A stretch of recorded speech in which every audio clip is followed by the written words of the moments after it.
Hey, Hooray! We're all here. Yeah, that's my fault. Don't worry. I get people ringing me on Skype if I don't put myself offline. No, you were just asking me about Shelby. No, Yeah. we're actually asking you about Shelby's tits, actually. yeah, we wanted to know about her tits. And this has to be interesting to listen to. not just between the three of us blokes, but we've got an audience now. It's in double figures. Yeah, let's not publish this section then. Just tell us about her tits. She was a lovely, sweet girl. And no, she was nice. She was nice. She had a good sense of humour, and she gave away a ton of stuff, which we wanted to give away, Yeah. And if I go up to someone and thrust a magazine under their nose, they sort of see it as a bit of a threat. But if Shelby goes up to someone and says, "Free magazine," they'll go, "Oh, no, thank you very much," Yeah. So she appeared. I mean, she appealed to the both demographics, the sort of the middle-aged white dentist, and also the younger female audience. Oh, okay, nice. So it worked well. Yeah, it worked very well, very well. In fact, I've got every intention the next exhibition we go to not being on the stand at all, and just getting a sales team to do it, because it worked very well. We've never been that professional, we've never really had sort of even a semi-professional sales team. It's always been a voluntary thing. We've always either had the council members have come along and helped us out, or the staff have done it, but because they would have been working that day anyway. But I wouldn't say exactly she was professionally sales trained. But having said that, you know what it's like with staff, especially on day 2 and 3 of these exhibitions. They, especially the ones who've been there like a few times, they're not 100% necessarily committed, are they, to sitting on the stand and giving it their everything? Whereas someone who's been hired in for the day will be working hard for you. But that's what they're paid to do, isn't it? Whereas your team members are obviously thinking about how they got on at chess the previous night.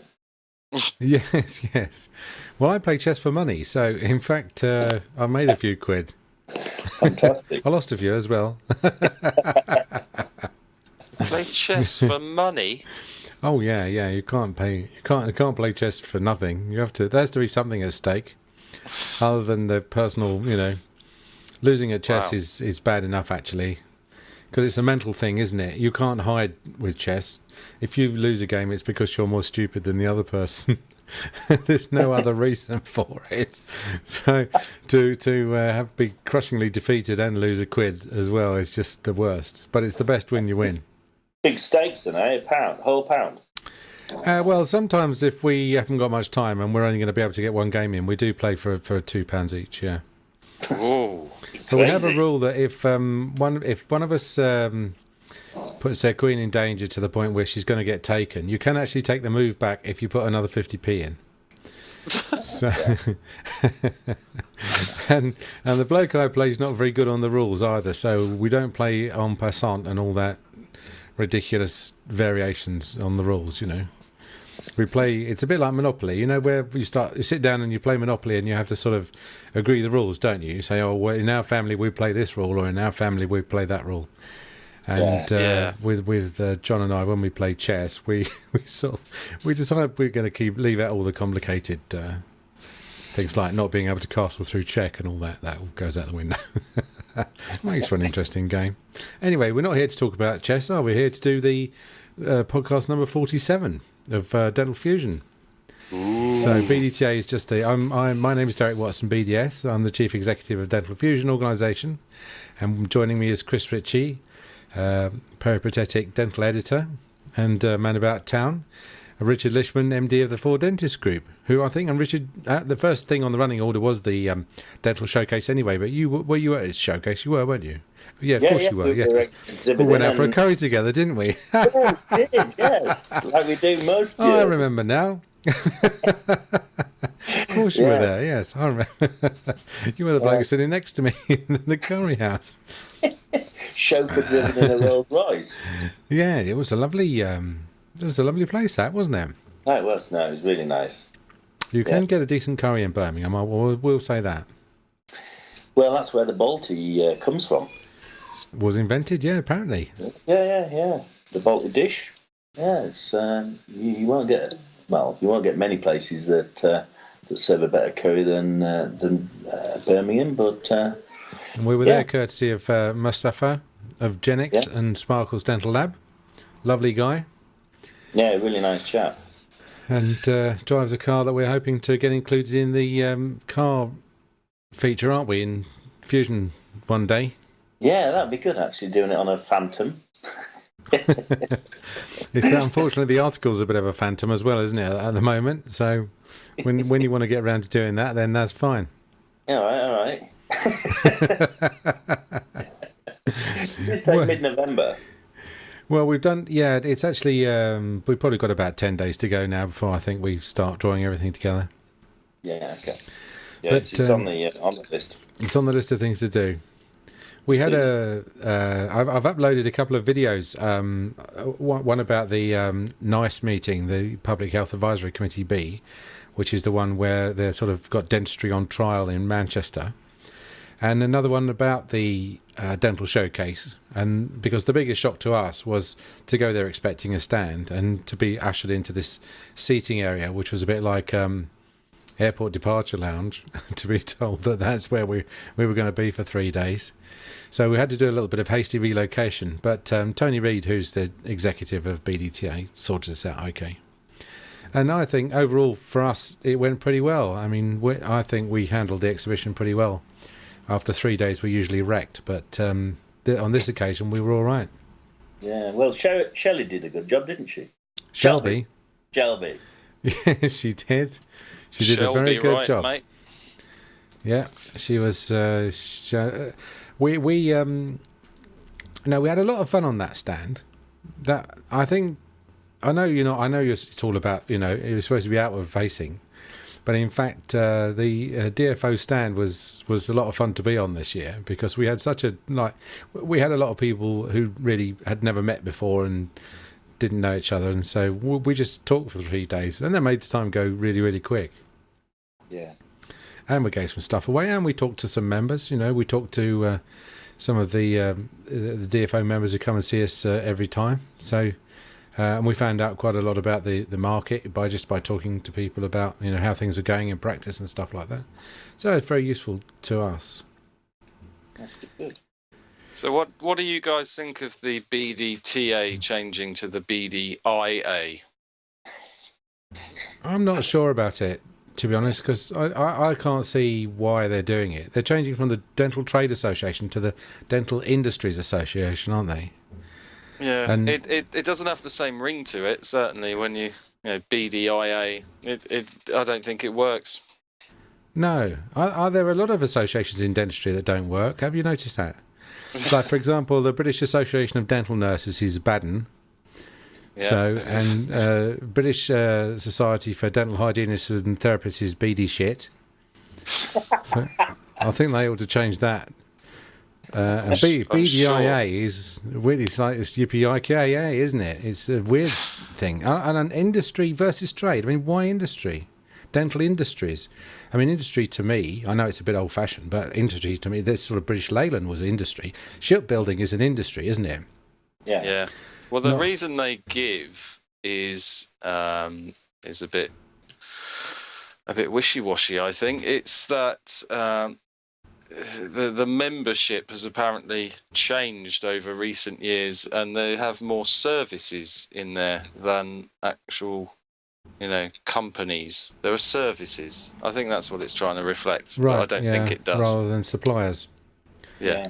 Or also suppliers of goods as well as suppliers of. I don't personally think I would have supported it if I'd been asked, which I wasn't. Neither was I. You weren't consulted either. No, and I'm Richard? fucking livid about that. I've got to say. Yeah. BDI, the BDIA. Sounds like some sort of CCTV association, doesn't it? No, I don't know. I'm generally, I'm out. Well, it's been a long time since they consulted me about anything, I have to say. Disappointment. Well, they usually consult me every year, but it's usually about parting with hard-earned cash for the next year's event. Yes. Well, But consultation is a two-way thing, Richard, whereas you would, of course, have ignored these pleas, seeing as you were saving up for your car, probably. no, they do look after us. How is your car, Richard? It's lovely. It is lovely, actually. It's quite nice, thank you.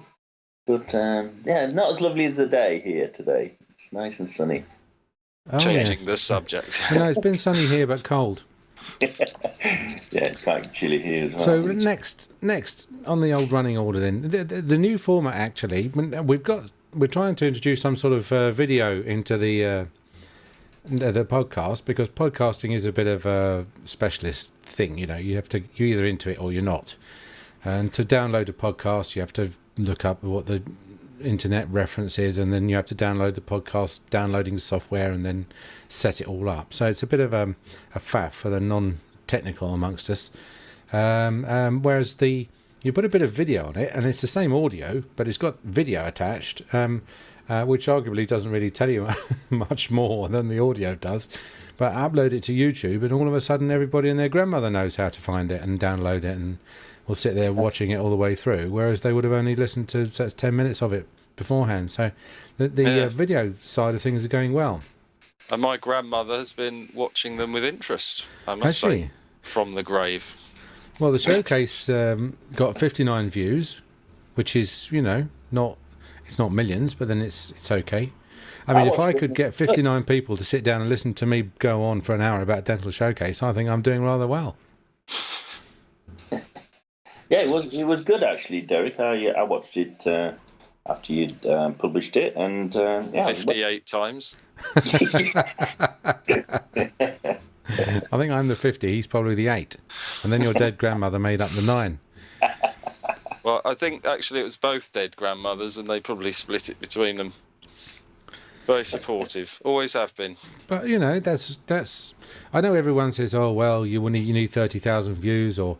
I mean, I was watching a YouTube video the other day, and the chap was complaining that he'd only had 109,000 views. And, I mean, that's Wembley Stadium, isn't it? Not even Wembley Stadium doesn't hold 1,000 people. How many people can fill up Wembley Stadium? I don't have a clue. Well... Depends how big they are. It's a small show. Probably about 10 of you, Derek. 100,000 normal people. But I don't know, 59, okay, that's fine. The best one, I think, was Christian. I think he's had over 500 views of his netcast. Yowzers. Anyway, so that's the new format. So I think we'll probably stick with the video. We'll carry on with the audio for the time being, but we'll stick with the video and as the new way of doing things. Now, the next thing we want to discuss was something you brought up, Chris, which is this requirement for dentists who are milling crowns on their premises with something like a Cerec machine to be registered with the Medicines and Healthcare Products Regulatory Agency, the MHRA. Yeah. So where's that come from? Well, this is a dental technician got in touch with a colleague of mine and said he'd finally got confirmation of the law on this. Now, apparently, many dentists, around about 700, and that's what it's going to be at the least. Many of them use these in-house milling machines, but are not registered with the MHRA. Now, the law is that if you do create dental devices, broadly speaking, you have to be registered with that organisation. If you're not, you're breaking the law. Now, this is something that I think would come as a surprise to those 700 dentists. And considering it is now being publicised in the media, we wait to see if the MHRA will go after and prosecute these people. Probably not. No, exactly. I mean, it's not. It doesn't sound very likely, does it? No. I mean, most compliance really is voluntary, isn't it? What makes me despair is dentists fall over themselves to comply with stuff even before they need to. So if they're going to comply with this, it's probably because they're all going to compete with each other to see who can be the first to register and who can register the most practices with the MHRA. Yeah, possibly. But you know, is there any is there any benefit to it to the patients? Is there any benefit to the dentist, or is it just like you should have a license for that thing, mate? Yeah, I think that the majority of it is, yeah, mate, it level playing field, blah, blah, blah. And I think technicians, because they have to register, I think they're a bit miffed that there's all these dentists who are carrying on regardless. But, these things are not exactly, you don't think it's a major issue. But if something were to go wrong with a dental device made by a dentist who wasn't registered, then they could, in theory, get in quite a lot of trouble. It's interesting, isn't it? Because, it's interesting to sort of think about what might be the difference between like a Cerec that's milled on the premises and just an amalgam filling that is created on the premises as well, isn't it? Yeah. It's just created by mashing a load of amalgam in a hole. Talking of dentists, and obviously there's a bit more involved than that. I seem to remember. But the issue of MIF technicians, now I'd like to just explore that a bit more, because I know, Chris, you've got an inside track, haven't you, on the technicians? Yeah. No, I mean, what is their major malfunction? That's what my question is. Because they didn't like the work going to China. Okay, fair enough. The new contract came in, and we went from a high volume, low quality, high volume, low cost, low quality system to a system that didn't reward dentists to do any technical work at all, or only one piece per band of treatment claimed. And the work started going across to China, so they brought in this statement of conformity, and then complained because the dentists were still sending the stuff to China, and the only way it could be checked was if you looked at the certificate that came back with the work and said it conformed to European standards. And then because the dentists weren't really willing to check that, they said, no, this has to be given to the patient, so the patients can then act as a sort of gatekeeper and policeman of the system. And in the NHS leaflets, there is actually a paragraph now in the very, very basic leaflet that says, yes, you can get your teeth done on the National Health Service. Yes, it's going to cost you this. Yes, if you're on such and such a benefit, you can get it free. The very, very first leaflet, it says, dental appliances such as crowns and bridges will usually be made by a dental laboratory, which must provide your dentist with a statement that they conform to European Union standard. If you would like a copy of this statement, please ask your dentist. Now, that paragraph is in there precisely because the technicians demanded that the Department of Health insist that the dentist give these statements out to the patients. And No, it's not. No, you got that wrong, I'm afraid. Right. No, put me right then. Where have I gone wrong? This came from France. So, in theory, yes, it came from Has Tinkerbell appeared somewhere? This, I think she has. But not UK technicians. It was the French technicians, and they got this thing passed over there, and because it thus became EU law, it became law here. And once the technicians found out about it, obviously they were a bit more cheered, because they thought, well, this levels the playing field a little. But of course it didn't really. And so they went to efforts to publicise, as much as possible, that it is indeed a criminal offence not to offer this to the patient. It's one of the most heinous crimes you can imagine. But nevertheless, it is a criminal offence. But I would imagine that there's a large proportion of dentists who are not doing it at all. And again, it's something that the MHRA should be policing, but probably isn't. I mean, there are almost infinite number of things that dentists can do to patients which are criminal offences. And to have this headline in a leaflet like that, just to me seems it's a complete, how can I put it? It's really not the first thing that the patient needs to be worrying about, is it? No. they just want to know roughly, can I get a treatment plan? Am I entitled to treatment in an emergency? How much is it going to cost? And then the thing is shoehorned in. It's so blatantly shouldn't be there about saying, please ask for a copy of the certificate from the dental laboratory confirming that the dental appliance conforms to European Union standards. I mean, it's just protectionism, and the reason why I'm mentioning it is because this MHRA query seems to me to be another attempt to do the same sort of thing, and it's almost like they're desperately searching for statutory reasons to protect their jobs, Yeah, possibly. I think that importantly, this, as I say, it came from France. It's a European thing, and it was only when the technicians here found out about it that they obviously jumped on it immediately and wondered what it could do for them. But it really isn't a big deal. I don't think it's a big deal to put it in the NHS leaflet either. I think it's just one more piece of information for patients, and they know about it. They don't have to get it. They don't have to ask for it, but it's an option if they want it. And I think that's fair enough. Because there are things that go wrong, and the Dental Complaints Service keeps a nice record of complaints about devices as well. And, there are quite a good number of complaints that come through about ill-fitting dentures and crowns that have, machetes hidden in them and all sorts of things.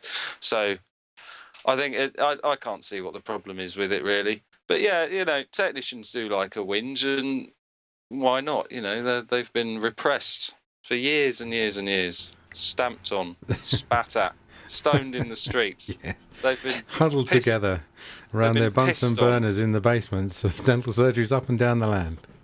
A dental technician cannot walk down a high street without someone throwing an egg at them.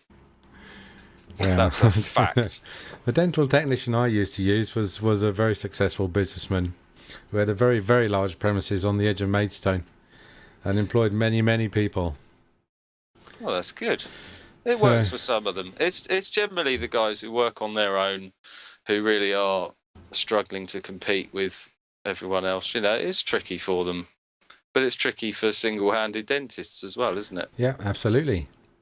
If you do anything on your own, you're competing with the big boys, it's going to be difficult. Now, talking of dentists, our campaign to inform nurses that they don't need to pay for indemnity, I think is gathering a bit of momentum. Oh. We mentioned it on the podcast, Richard, last time. Yeah. And just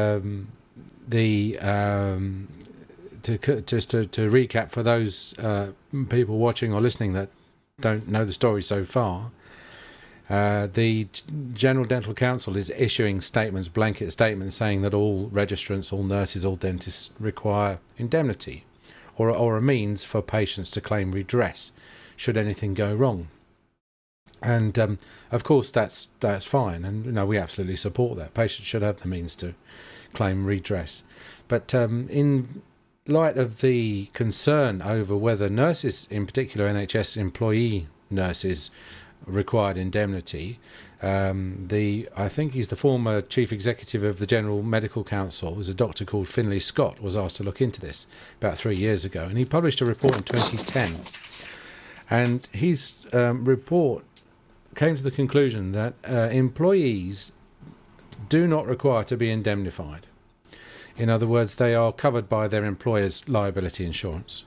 So anyone who's an employee within the National Health Service or the private sector is indemnified by virtue of the fact that they're an employee. Now, the General Dental Council has not, as far as I know, incorporated Finlay Scott's advice into what they recommend on the website. So what they should be saying, what we think they should be saying, is something along the lines of you must have indemnity insurance, but if you're an employee registrant, then check whether by virtue of your employment you are indemnified through your employer.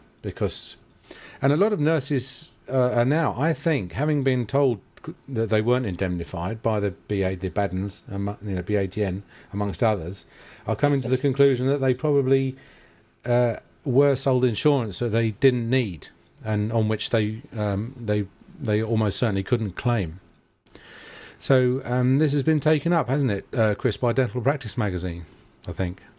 Yes, it has. Yeah, it's been investigated. A few organisations have been asked, and I believe you have contributed a quote. It's a tricky one. I think that originally the GDC definitely said, I remember it very clearly, it was very clear, 2007, 2008, you've got to have indemnity. They were telling technicians, everybody, you've got to have indemnity. And it wasn't really, explicitly stated that it was a bit different if you were employed. It was always just, you've got to have it. You've got to check that you're covered. And so this Finlay Scott revelation, which isn't new, is it? It's been around a couple of years at least. This idea that if you're employed, you don't have to have it, will come as a surprise to many people who have given their money over. And I think it's scandalous. May be entitled to have their money back. Yeah, well, I would think that all DCPs would be entitled to ask for their annual retention fees back from the GDC, because it's spent so much time lying to them about this and that. They'd have good grounds to take the GDC to court. But away from that idea, yeah, I think that indemnity must have been missold to a good number of people. Well, that's what we suspect. I dare say that as this is pursued, then things will become apparent. I know the British Association of Dental Nurses is now selling membership without cover. I think that's because so many people were being told by their bosses that they didn't need the cover, and many dentists were paying for their nurses' membership of the BADN, and they said, I'm not paying for that because it includes cover which I've been told that you don't need, therefore I'm not paying for it. The BADN website at .org.uk is a bit of a funny site at the moment, because when you go to the main page, it says, please be advised that the office will be without power and phones from 3:30 p.m. today, in brackets Tuesday. So, and in fact it's Monday today, so this must be at least last Tuesday. If not before. If not the Tuesday before. It says, we will advise you when this situation has been rectified. And under, what does it say? Under membership, they say something along the lines of they're having trouble with their direct debits as well. So I don't know what's going on there. Perhaps they've given up maintaining their website.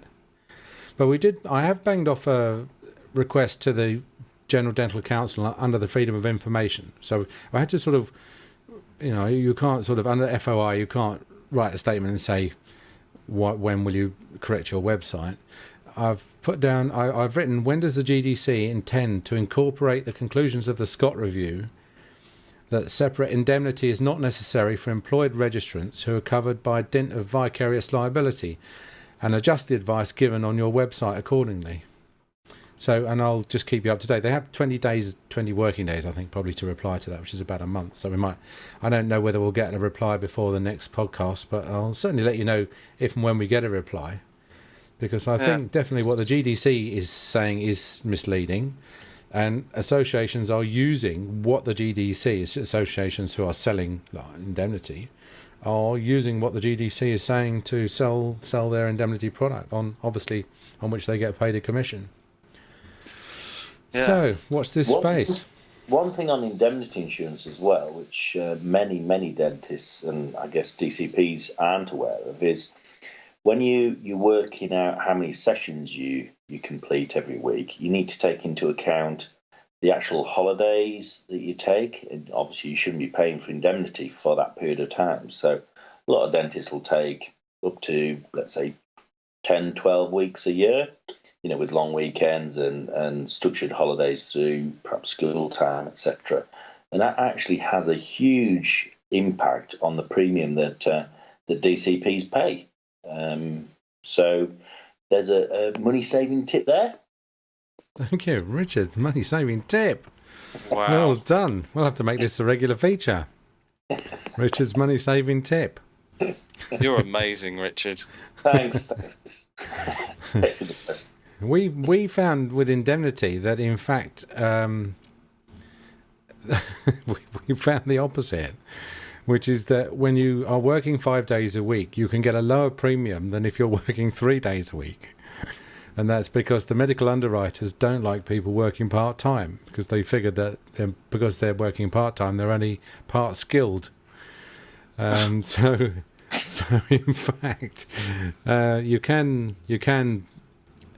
I'll just be a bit careful about, and just say what you are actually doing. Yeah, I mean, I can only give feedback from what our clients that I've spoken with have actually encountered, and they've all come back saying thanks for that tip. They've saved money, and my wife actually did that as well, because she was working 8 sessions a week. But then with her holidays, because obviously we like holidays together, and sometimes she likes holidays without me as well. So when you break it down, you're probably only looking at, rather than the 8 sessions, probably 6. And I think she saved a considerable sum. It was £500 or £700 a year. So it's worth picking up the phone for the sake of asking the questions. And what does she do again, your wife, apart from go on holiday? She's a dentist. Oh, okay. Well, there you go then. Yeah, that was nicely put, Derek. Yeah. Well, my wife likes holiday as much as the next woman. Well, yeah, exactly, yeah. In fact, I think as we've grown older, she's got more and more keen to go without me. I wonder why. It suits me, to be honest. I'll leave me at home with the dogs. That's what I say. It's a mystery. Now, yes. Richard, is anything fascinating going on in the world of high finance? Not really. It's just the same old, really. I mean, obviously, the property prices seem to be increasing, which is, quite nice. Mortgage rates seem to be very competitive. Still some cracking deals around. Are you, if I ever go back into general practice full time, which looks increasingly likely that I'm going to have to, I mean, what am I going to, talking as someone who probably first borrowed money in the early 80s and the mid 80s, when you could get it at 1.5 above base, no trouble at all. Yeah. What difference am I going to notice? With practice finance? Yeah, borrowing money perhaps to buy a freehold, or and equipment finance. Yeah, I mean, with equipment finance, you're probably looking at there's some specialists out there that charge about 5.9 APR, which is really competitive. You may get slightly better rates than that, but generally you shouldn't be paying any more than 5.9. Whereas when you're looking at practice finance, be it goodwill, fixtures and fittings, and freehold, you're probably looking at around 2% over base if it's a nice, strong case. If it's a weak case, then you could be paying 4% over base, or possibly even 4.5% over base. But then sometimes there's the government funding linked to it, which provides an enhanced loading of 2%, so you could end up paying 6.5% over base, which, a pay rate of 7% with a base rate at 0.5, it's still not the end of the world if you're going to save a few bob on buying a practice in the first place. Plus, we've got a nice healthy inflation rate, haven't we, at the moment, that's going to knock about half of that out. Exactly. So a lot of clients say to us, right, the rates are really high, but that's annualised, and if you can make 10 or 20 or 50,000 pounds in the first year because of what you bring to the business and increase the value, then you're worrying about something that you shouldn't be worrying about. Do you think for a new dentist that's trying to get into the profession, do you think they would need to buy an existing practice as opposed to do a squat, which is how it always used to work? Or is it still about 50-50, or is it impossible to squat now? Do you have to buy a contract? No, I mean we do have clients from time to time. I mean, I wouldn't say it's every week, but I would say probably a dozen clients a year will come to us asking for funding for squats, which is fine. The thing you need to remember with squats, if it's a private squat, you're looking at a couple of years before you're breaking even. And so you're going to have to invest a lot of time, effort, money in developing the business. A lot of it can be developed online now through search engine optimization and a fantastic website, etc. I mean, marketing is key in this day and age. Is that what takes the 2 years then? Just attracting enough patients to give you the turnover, which will pay your fixed costs? Yeah, basically. Yeah. Now, if you've obviously got a book of patients that you can take with you, then happy days. And that's why, in an ideal world, if you can, speak to NHS England and attract a contract, then happy days. But it doesn't happen that often, and obviously you've got to go through the rigmarole of tenders, etc. So it can be a challenge. But it's almost like a lottery win. If you can get a £500,000 contract, then brilliant. You could in effect sell it the day after. When it comes down to pound, shilling, and pence, that's the real world. I mean, it's a fantastic business where you can make a profit overnight by doing that and just flip it over. But just by buying and selling public contracts to deliver, or subcontracting, by getting a contract and subcontracting it the next day.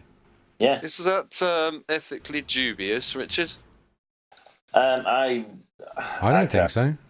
Well, at the end of the day, the government. It's a contract for supply, isn't it? It's the whole thing's a bloody stock market now. If you buy high, they buy high and sell low is what I do. Buy low and sell high is what you should do. Exactly. Yeah. Obviously, a few years ago is when the medics, when their system changed, and who knows what will happen within dentistry, but the government would have to write some sizable checks out to the dental profession for that to really work. I think generally, from a financial point of view, dentists have had a bit of a raw deal, versus the medics. But that's my personal opinion. Well, I remember when we went along to the Department of Health when the UDA contract was being proposed. It was put together by a senior civil servant called Chris Ritchie. And we sat round a table and we were having a chat about how it would work. And he said, look, if you want my advice, he said, I would become a performer. I never remember, what's a performer or provider? What's the one who employs the other one? The provider is the one that does all the work. No, the performer does all the work. And the provider is the one who gets has the contract, isn't it? Yeah. Yeah. So he said, no, he said, become a provider. He said, just become a provider. And just, employ as many performers as you can, just get them to do the work. And then you just use the old arbitrage and cream the profit off the top. So they knew that was how it was going to work. But that's business, isn't it? Well, it never used to be. It used to be healthcare. Well, yeah, it's got. But yeah, no, that's right. No, that's that's how they fully intended it to work. They want to, as soon as you start turning healthcare into a system of contracts that can be bought and sold and transferred and reduced and whatever, you're in a very difficult area, I think, aren't you, in healthcare? Yeah, and that's why the medics system changed. Well, nothing's going to change before the next election, so we're in for another couple of years of limbo, although traditionally this is the time now when you can put pressure on the government, because as soon as we have an election, you have a year or two when they are in the honeymoon period and you literally can't tell them anything, they're just interested in doing what they want to do, and they're under no pressure at all to do anything. If you're going to put pressure on the government, it has to be pretty much in the 18 months before an election. There's a window of opportunity there where the profession can go now to the government in this period and say, look, we want you to do X, Y, and Z. Now, usually all that results in is a promise to do something on the basis that they're elected, and at which point they then promptly decide to ignore you, which is what they always intended to do in the first place. Yeah, but do you feel that the BDA have got a strong enough voice like the BMA? I think. Do you know what? I think they do. I think they do. But the trouble is, I think that they choose not to use it. They have a muscle that they could flex. It's vestigial and highly underdeveloped because it hasn't been used for years. But if they decided to flex it, I think the government would sit up and listen. Yeah. But it didn't really work with CQC, did it? Well, I don't think they tried hard enough with CQC. I think really that was a rearguard action in the same way as direct access was a rearguard action. I think that they are sitting comfortably, with a monopoly that's pretty well been bestowed on them by the Department of Health, and they don't want to rock the boat. A BDA is a cash cow really for the people involved in it, notwithstanding the recent problems that they've had. And no, I think if they did decide to do something about something, then the government would sit up, because because the government has only got the British Dental Association now. By only dealing with the British Dental Association, and operating as sort of a quasi monopoly, there's no pluralism now in terms of consultation. They've only got the BDA now. So if they and the BDA fall out, then for the government that's really bad news, because they've got no one else to turn to. But there's a really what you were saying before about how you can get through to the government. There's this really lie down, roll over attitude pervading in dentistry, and the idea that you can't do anything after the event just irritates me a bit, because that's not true. It happened with statutory registration, which was deeply flawed. And most of the representative associations just said, well, let's just let it happen and then we'll worry about it later. Well, that has only caused more problems. And the CQC was allowed to happen. That's the thing. There were vocal minorities. If you actually did have a vocal majority, the CQC could have been stopped in its tracks. And there's no reason why it couldn't be now. Just because something has become what it is doesn't mean it can't be changed. And if enough of the profession did stand up and just say no, then it could be changed. But the trouble is that this sort of democratic groundswell you're talking about is funneled up, isn't it, through the BDA, and it's funneled up through the general GDPC committee. Then it's funneled up to the council or the county councils or whatever. They've got no end of councils, have they, in the British Dental Association? Then they've got the principal executive committee and whatever, and it just doesn't, it's designed, even the LDC conference, which is supposed to be a quasi-autonomous body, all their resolutions are funneled into the British Dental Association. So it's not, and the British Dental Association really is being crushed, I think, from the outside by commercial pressures now, they've always taken this attitude that it's not our job to tell the government how to run dentistry. They say they're the government, they're elected to run the country, and if they want to run dentistry this way, then it's not our job. We can't criticise them because we're not democratically elected. Now, I happen to think the reverse. I happen to think that it is dentists' job to dictate to the government how the profession should be run. They may not take any notice of us, but I think as the professionals and the people who know what we're talking about, we have to have some sort of vision. We have to decide for ourselves what sort of system we want. Do we want a UDA system? Do we want this ridiculous registration, capitation and quality mantra that's coming in? Do we want a traffic light system? And then if we could decide for ourselves as a profession what we wanted, we could then go to the Department of Health and say, look, we know you guys don't know what you're doing. We do. We're the professionals. We've been trained and we're qualified to know this sort of stuff.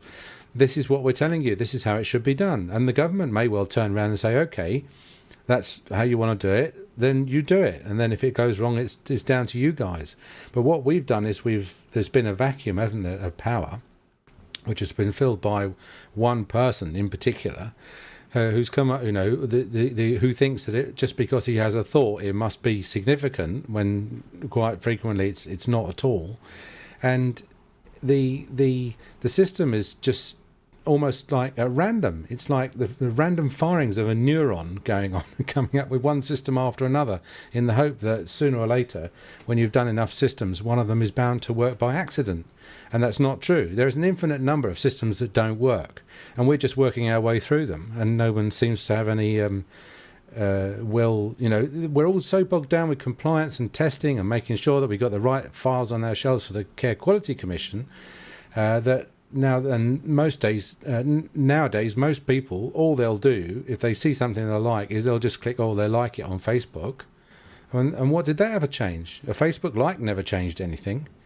But that's all people will do. They would rather, if they had £300 or £600, they would rather spend it on some books to go on the shelf to show to the Care Quality Commission than they would spend it on joining an association that might change their whole lives, to change the whole treatment provision systems and how we provide oral health in this country. We're not a campaigning profession anymore. I think we've been browbeaten and downtrodden and suppressed by a sort of a top-down approach which really didn't care what the guys who did the work and still doesn't care what the guys and girls who do the work think. We're just regarded as productive units, and it's just all you can do is just be defensive, which is a shame. It's not the profession that I qualified into. I'm not going to leave the profession that I qualified into. It's going to be a completely different profession that just seems to whinge incessantly on GDP UK about the amount of paperwork and regulations that they have to comply with, and that's all they want to do about it is whinge to get it off their chest and then go back to work. Is that not what you've just done as well? No. Talking of GDP UK, now you were once reported by your good mate Barry Cockcroft, weren't you? You were reported to the GDC for something you'd written. Yeah. And Dental Practice's star ranty, tongue-in-cheek, though no one realises that, columnist Sharif Islam has, I believe, now also been reported to the GDC for something he wrote. But if you go on GDP UK, there are a number of people who are quite frank about their opinions of the chief dental officer, and they don't get reported. So what's the difference between saying something on paper and saying it on a screen? Well, I'm sorry to hear about Sharif. That's the first thing. I don't, this is completely. I think the Department of Health and their media office are waging a sort of a campaign against the dental press. I don't know whether to call it a campaign, but basically, they see any opposition or any sort of sign of anything that's contradictory to their long-term aims, and they will explore the possibility of chilling that criticism by any means possible, and that can include complaining. In fact, complaints are a good way of doing it because people have to take complaints seriously at face value. My complaint actually wasn't in any way a criticism of the chief dental officer. It was, I think it was a humorous article I wrote, which was about how we dealt with patients who called the old GDPA helpline by mistake, because quite a few patients were put through to us.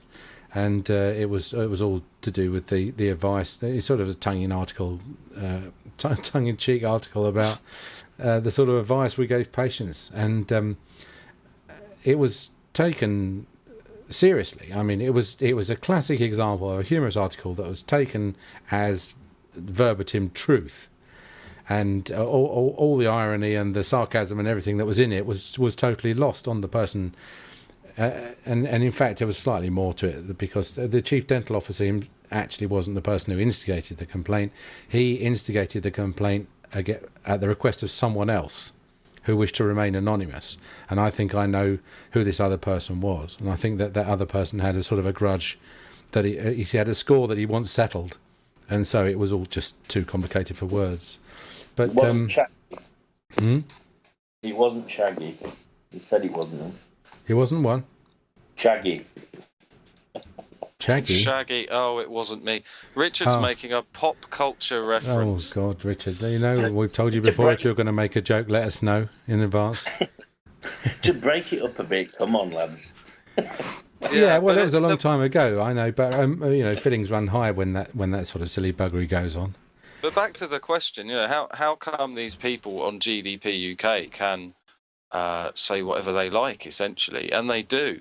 You know, I've spent a few hours here and there looking at it, quite shocked that people are prepared to put their name to something and then criticise the chief dental officer directly, well, rather indirectly. But you know, that's the thing. Why is it less? I don't know. I think you have to be careful, because the complaints that I've seen have not written directly about the chief dental officer. I mean, I've said some pretty rude things about him, and I would just say that was fair comment. The things that tend to get you into trouble are where you say things that are, you know, could be regarded as bringing the profession into disrepute, such as, you know, well, just anything that's less than professional. Let's put it that way. And I know Tony Jacobs. I mean, I'm barred from GDP UK. I have to tell you, okay, I can't post on GDP UK because I mean, recently, last week, we are doing an article on child abuse or childhood caries and whether or not it constitutes child abuse. So I tried to put an email on GDP UK asking if anyone had any opinions on this and wished to contribute towards the debate, and because it was an appeal for the magazine, you know, for views for the magazine, it was banned on the grounds that I was just trying to promote the association. So I can't get past the censor on that GDP UK. I can read everything, but I just can't post anything. I'm on prior approval, and I never get prior approval.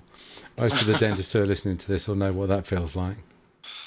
Yeah, but I know for a fact that Tony Jacobs, who runs it, has been kept behind by the headmaster at various media conferences for a chat about what is going on there. So I know it is monitored. I know they say, or they always used to say, it was for GDPs only, but in fact there are thousands of lurkers on there who are just reading everything that's written, and if anything is written on there which the Department of Health doesn't like, then I think Tony gets a phone call, but I'm pretty sure he does.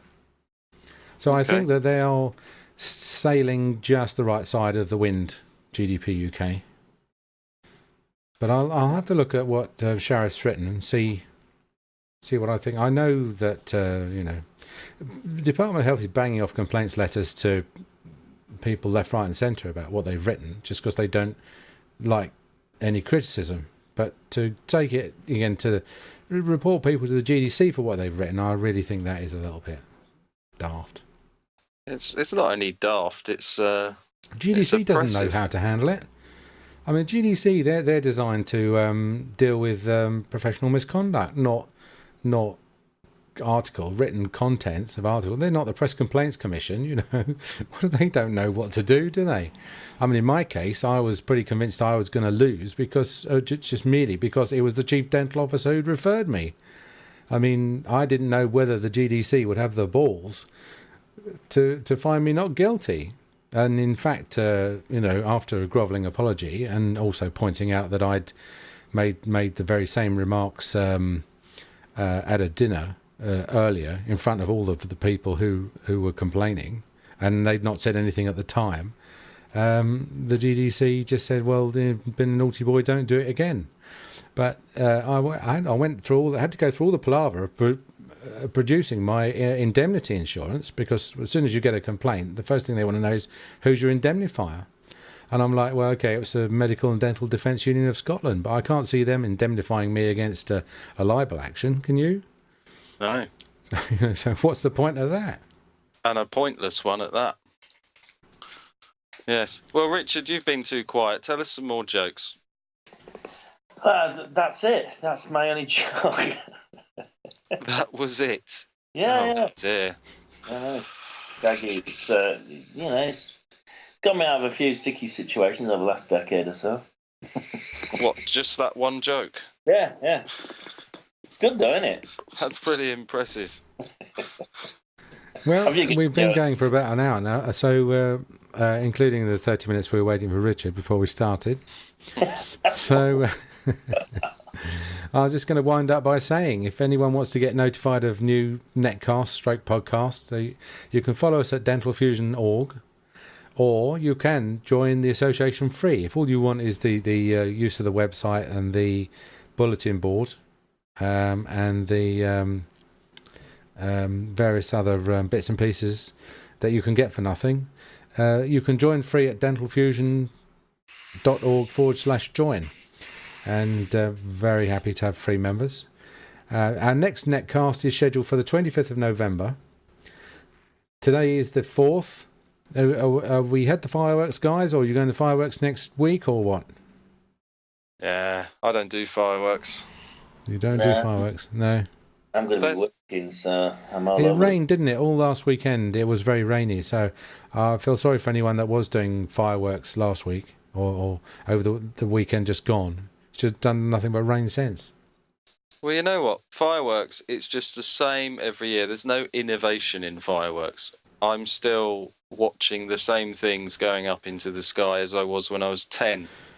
It's just lost its appeal. Oh. Which is money. Well, yeah, it is money, isn't it?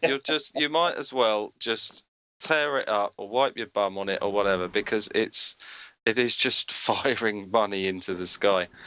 And I'm not being a humbug about it, Derek. I'd like to see some innovation. I'd like to see something a bit fancier. Bend over and I'll show you an interesting trick with a banger.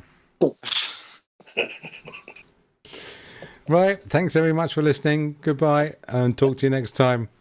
Good night. Cheers.